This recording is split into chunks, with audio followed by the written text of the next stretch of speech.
it's Teresa, and welcome back to my channel. So today is a special video. It's actually going to be a bonus video. I do not normally upload videos on Friday, but it actually is part of a DIY Christmas challenge from Heidi Sonboul DIY.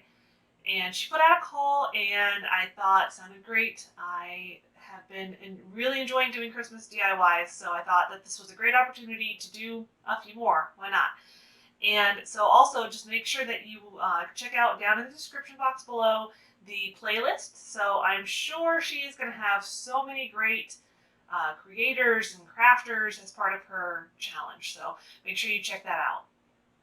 So stay tuned and kind of keep a watch on the DIYs that I have coming up on this video. And don't forget to subscribe so you can check out all of the ones I have coming up later on in this month. And as we get closer to Christmas, I can't imagine that I'm going to stop doing Christmas crafts in the month of December, so just keep an eye out. I'm probably going to try to focus a little more on getting ready for the day itself, doing some hosting-related videos, that kind of thing. I usually host Christmas. We'll see this year if I've changed my mind. Last year, I made the mistake of saying, well, let's just have a little bit of everything for people to eat. I think my husband made a brisket, we did a beef Wellington, I did a ham. I don't think I did turkey. I thought about it and then I changed my mind. I said, oh, that's too much. 3 meats was too much. So I'm trying to cut it down to where it's something actually a little bit more manageable. So if you're interested in seeing some stuff about hosting, getting ready for it, let me know down in the comments below. But go ahead and take a look at all of these great DIYs on this video, and I will see you next time. Alright, so our first DIY is going to be that Christmas, Merry Christmas garland. I tried a few different things with these little wood rounds and just kind of came back to doing this satin Mod Podge, just all over it, just to give it a little bit of a darker look. Once they were dry, I printed off this with my Cricut. It is the font that's called felt marker, and I'm just gonna put those all on there. I will say I did like a 2" by 2", and my M's were too big, and I'll show you in a minute. I just ended up trimming them down, but you'll just kind of put those on there as best you can. They did not want to stick to it as well as if you had painted it. If you end up painting it, it's gonna stick a little bit better. I just didn't really want to do it black. I wanted to do it where you could still see the wood grain, but not leave it completely bare. So I did end up just doing, like I said, that Mod Podge, and it gave it just a little bit of darker look. So I'm just going to pull out my self-healing mat and my X-Acto knife, and I'm just going to trim off the part of the vinyl that's kind of hanging over. The only ones that really had a problem were the M. So once that is all finished, I'm just going to string it through. These little rounds with the holes were already drilled into them, and they came from Amazon. I originally thought they were going to be a little bit bigger, but they worked out pretty well for this particular project. So I'll just kind of roughly figure out how long I want my twine to be. This came with it, that's why it's in a heap. Because I can't possibly unwind it right. If you see the twine that's up in the right hand corner of the screen, that's how it looked before I started trying to unravel it.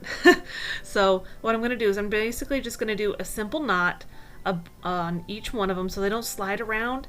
And if you want to, you can do like little beaded garland in between. That would be really cute. I did not have any at that point, so I decided I was just going to kind of string it through just like that, knot on top of each one.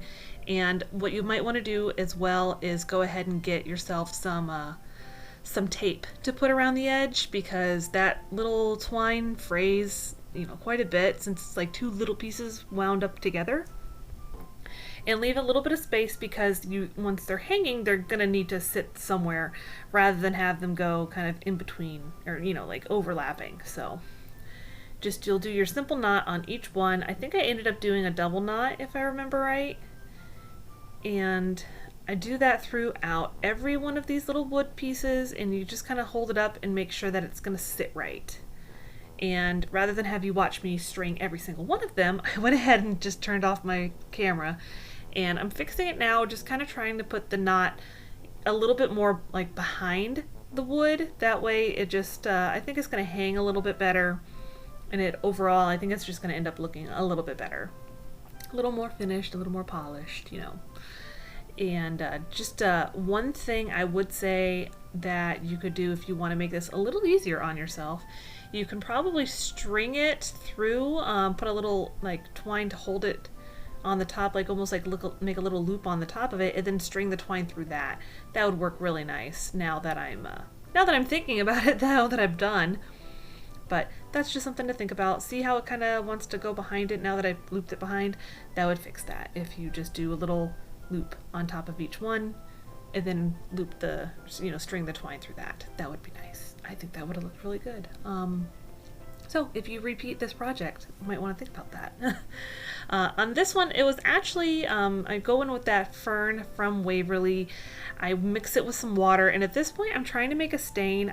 This is when I was actually painting all of the pieces of wood. And see, I do one, and I just kind of slop it on there thinking like, okay, it's just supposed to be like a stain. I should still see the wood grain. And I'm doing it and I'm like, okay, I don't love it. At least not for this project. So then I was like, wait a second, that's perfect for Grinch. So I just do that on my Cricut as well, and I'm just gonna slap that decal on the little tiny wood round.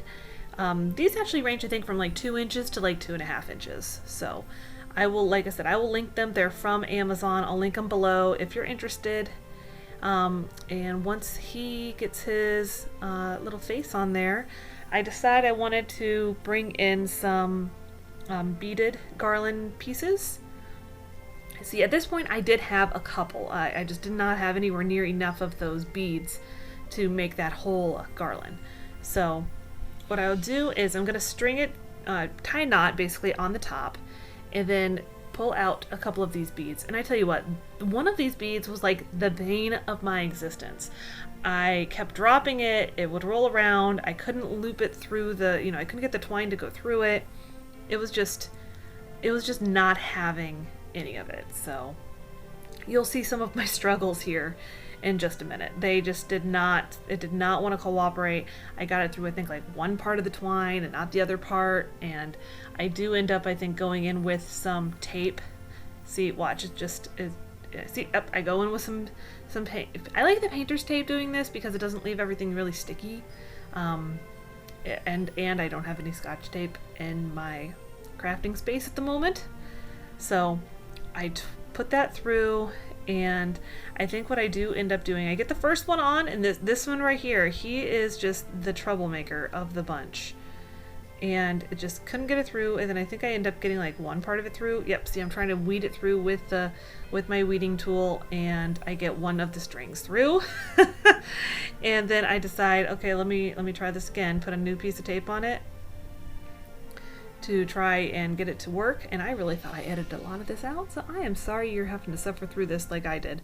And then what you don't see, I did edit out. I dropped it, it rolled around on the floor, I dropped it again, it was something else. So I was happy to finally get it on that piece of twine.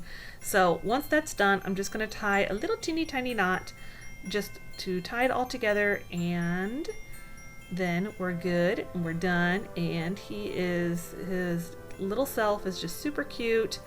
I'm gonna trim off the little tails, and there you go. Super cute. I think I might have to make a couple more of these. Alright, so one thing I saw, I was looking at this gingerbread house from Dollar Tree, and I had them hanging up in my room so I could think about what to do with it. And I looked at it from this angle, this side, and I was like, that is the perfect manger. So I just gonna decide to fill in the hole, which it doesn't work out because I didn't wait for it to dry all the way. So I fill in the hole, and then I end up going in with some sandpaper, and it scraped out most of the part I was actually trying to cover, and painted it white, just a generic white chalk paint. I don't think they even make that kind anymore. I've had it forever. And I printed this out on my Cricut. It's not terribly complicated to cut, so if you print that out on your computer, your printer at home, and cut it out by hand. I think you could probably manage it pretty easily. So I will link this one and the Grinch one of where I found them. I didn't make it myself, but I did find it somewhere that you don't have to pay for it, so I'll link it for you below. I do apply that decal, and I'm like pretty happy with myself. I like it. I'm loving the, the real reason for the season. I probably have 2 really large nativities and 1 small one, so there's not a lack of nativities in my home at Christmas. And then I decided it needed a little something else, so I printed out just the words "Oh Holy Night," and I'll have to see if I wrote down what that font was. I get all of my fonts from DaFont, and if anyone's interested in kind of how to put it on like an iPad, let me know and I'll be happy to do just a quick little video of it or something. It's really easy, and it's a lot less expensive than buying all of those fonts. So it's this font was really thin. I will say that if you haven't tried a lot of fonts on your Cricut, the thinner those letters are, the harder they are to weed, the harder they are to put down, everything. So then to cover up that little hole that I still had, I decided I'm going to go in with a nice little gold star. I figured that's a nice little touch on there, just to add a little pop of sparkle. And once I put that on there, I'm just going to secure it with some hot glue. Those are one of those stickers they have from Dollar Tree, but the sticker part doesn't do a whole lot, so you will need to kind of go in with some hot glue just to get it to stay on there. And I ended up having just a little bit I had to clean up, and there we are, we're all done. This one I actually came up with when I was watching a video waiting for that little house to dry, and I looked at this bag and I was like, oh my goodness, it fits this ornament perfectly. I was watching a little bit of Calm and Crazy, and she was doing a lot with these ornaments, and I was looking at the gift bag up on my wall and I was like, oh, it's perfect. So I'm going to remove that little top part of the ornament. I put my heat gun on it because it was sticking a little bit for me, so if you do that, be careful because it does get hot. I mean, it is metal. It will get hot. And then I'm going to roughly cut out that reef part on the gift bag, and I'm going to tape it to the top because I have the hardest time keeping things from moving around, and when it's like a sheet of scrapbook paper, it doesn't matter too much because it's got a straight line. You can kind of line it up without seeing the front of it, so I do end up kind of doing that, and then I'm just going to cut it all out. And I love those little detail scissors from Dollar Tree for stuff like this that you're trying to stay on a really close line. I am trying to stay really close to the line. I don't want to have to trim off much after I'm done, so I do still end up trimming off some, but regardless, I wanted to try to keep it as close as I could to that line without going on the inside, because you definitely don't want it to be too small. If it ends up being a little bit on the bigger side, then that's fine, you can trim it. And my goodness gracious, I think I cut this thing, I was working on cutting this thing down for probably a solid 5 minutes, so. But once that is done, I'm gonna kind of look at it, make sure it's straight, or at least straightish, if you're like me, who can't put it on ever. Can't ever do it straight. So I'm gonna go in with my glue stick. I thought about using Mod Podge, but I only have one of those bags, so I really didn't want to chance it. I have not perfected that method yet. You probably could get away with Mod Podge because this is thicker. I mean, it is a gift bag, so I'm gonna just line it up as best I can without having anything on the sides. You don't want to see any of that red. You could really paint it white, just to kind of give yourself a little bit of clearance in case you don't push it all the way over, but this bag really fits well on this, so I would say don't worry about painting it, just put the bag straight on there. I did sand off the glitter. I wasn't sure if I was going to end up having any of that texture kind of coming through once it was all dry with the glue, so I did decide to do that. And as you can see, I do have a little bit of an edge, so I do trim it up, and there it is, all trimmed and ready. And then next I'm going to go ahead and reattach that top part.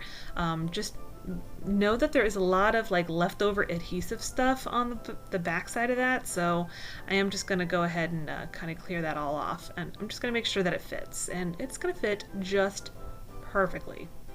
I tell you what, like I said, it could not have been a better fit for that little ornament. So, and once I am all ready, I'll just attach that little guy back on there with some hot glue. You don't need much. Just remember that thing is metal. It does get hot. So, and just what I'll end up doing later on, I don't have any black ribbon right now, but I'll probably just get some black ribbon on the thicker side and use it and string it up from something. So, there they all are. We are all finished with this challenge. It was so much fun. I went out of the box on a couple of things that I hadn't really like pre-planned out, like the ornament that I made. I hadn't the big one, not the small one. The big one I hadn't really planned out, and honestly I hadn't really planned to originally do the Grinch. So I was so excited to kind of come up with this, and I hope you guys enjoyed it. And if you're new here, please do not forget to subscribe, and I will catch you in our next DIYs. And an early one, but have a Merry Christmas.